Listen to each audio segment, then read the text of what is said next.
몰상식한 행사 입찰 극복하기 사전 규격 공고. 제목이 좀 몰상식합니다. 오늘은 사전 규격 공고에 대해서 한번 알아보도록 하겠습니다. 간단하게 정의와 목적을 한번 알아보면요. 사전 규격 공고란 입찰 공고 이전에 구매 규격이나 사양서, 시방서, 과업지시서, 제안 요청서 등을 미리 공개하여 업체들의 의견을 수렴하는 제도입니다. 즉 공고에 대해서 어떤 의견이 있나 그걸 받아들여서 수정할 건 수정하고 보완할 건 보완하는 행사 수요처가 아닌 입찰 참가업체에게는 잘만 활용하면 굉장히 좋은 제도인 것 같습니다. 주요 목적으로는 발주 기관과 참여업체 간 소통을 활성화하고 보다 정확하고 효율적인 사업 계획 수립에 기여한다 이렇게 되어 있습니다. 법적 근거는 국가계약법 및 지방계약법에 근거하고 있습니다. 장점은요, 일단 투명성이 강화가 됩니다. 그러니까 발주 과정 공정성과 투명성이 확보가 되겠죠. 그리고 다양한 의견 수렴을 통해서 사업 내용을 개선할 수가 있습니다. 즉 참가 업체의 불리한 조건들을 좀 개선할 수 있는 그런 것도 가능하죠. 그래서 그 진입 장벽을 좀 낮춰서요, 다양한 업체의 입찰 참여 유도도 할 수 있습니다. 그리고 준비 시간을 좀 충분히 가져갈 수도 있는 장점이 있습니다. 사전 규격 공고가 이렇게 보시면요, 2018년에 비해서 약 2.5배 내지 3배 정도가 늘었습니다. 그만큼 사전 규격 공고를 통해서 업체의 의견을 좀 듣겠다, 뭐 이런 자세가 엿보이는 것 같습니다. 한번 사례를 들어보겠습니다. 올해 있었던 일이죠. 5월 1일 날 공고를 해서 5월 9일 날 제출해라 이렇게 되어 있습니다. 10일 이상 공고이기 때문에 공고 기간에 저촉되지는 않습니다. 뭐 아시다시피 5월 1일 보통 근로자는 휴무죠. 근데 공무원은 휴무가 아니니까. 그러니까 결국 주말, 어린이날, 부처님 오신 날 다 쉬지 말고 열심히 일해라. 뭐 이런 차원이죠. 이런 것 같은 경우도 사전에 사전 규격 공고를 통해서 얼마든지 정정을 할 수가 있습니다.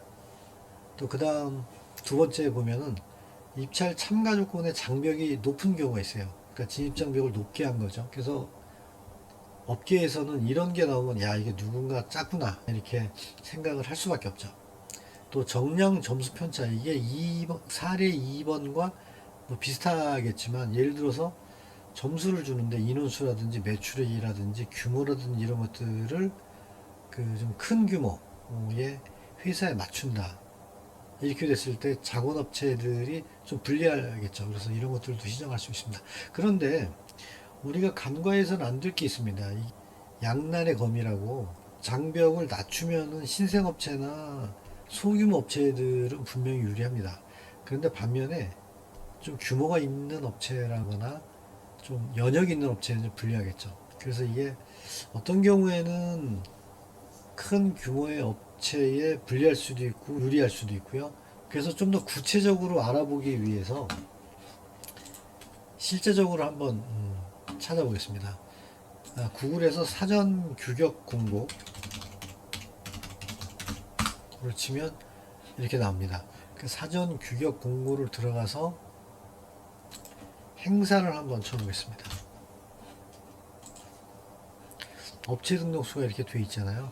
그래서 그 등록이 된 건 뭐냐면 의견이 등록이 된 거죠. 이게 아까 오전까지는 없었는데 있습니다. 한번 보겠습니다. 입찰 참가 자격 정정 요청입니다.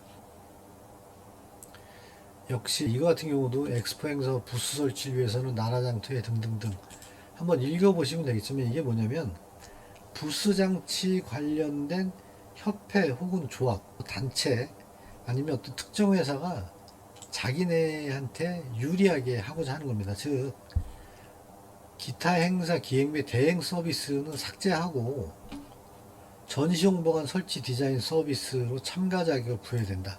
굉장히 지극히 이기적인 형태죠. 그런데 이거는 행사 대행 서비스 입장에서 보면은 뭐 부정적인 거지만 이 단체나 업체 입장에서는 자기들의 이익을 추구하는 거죠.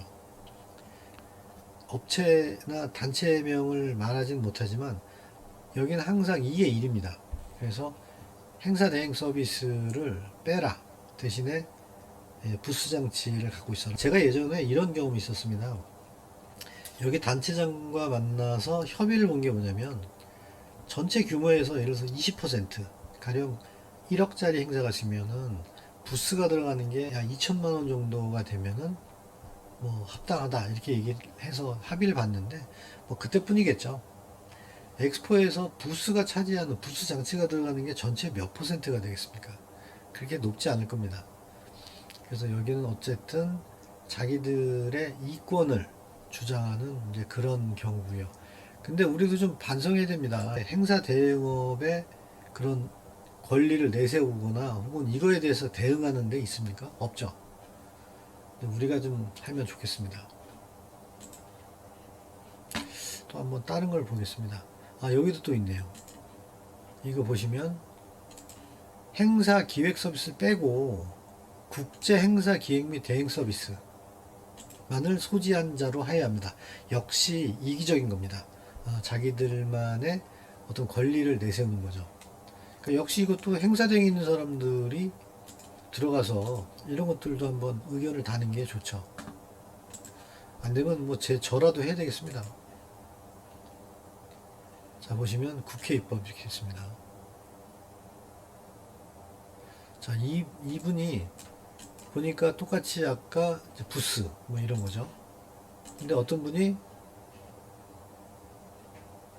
뭐 이거는 합당하지 않다 이렇게 했습니다. 그랬더니 이분이 또 뭐라고 했냐면 이렇게 쭉 써놨습니다. 어쨌든 이분은 이 일만 하시는 분이에요.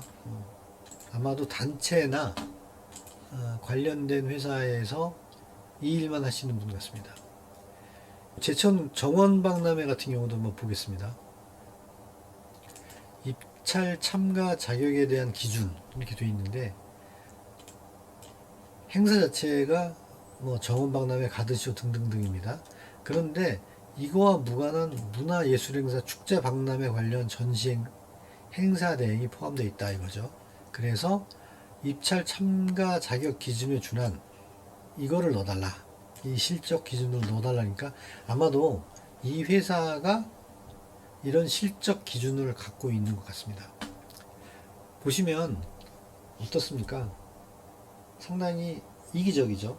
그러니까 이거는 어쩔 수 없습니다. 원래 단체는 자기네 업종의 이익을 대변하는 곳입니다. 그래서 이거는 뭐 좋다 나쁘다의 개념은 아닌 것 같고요.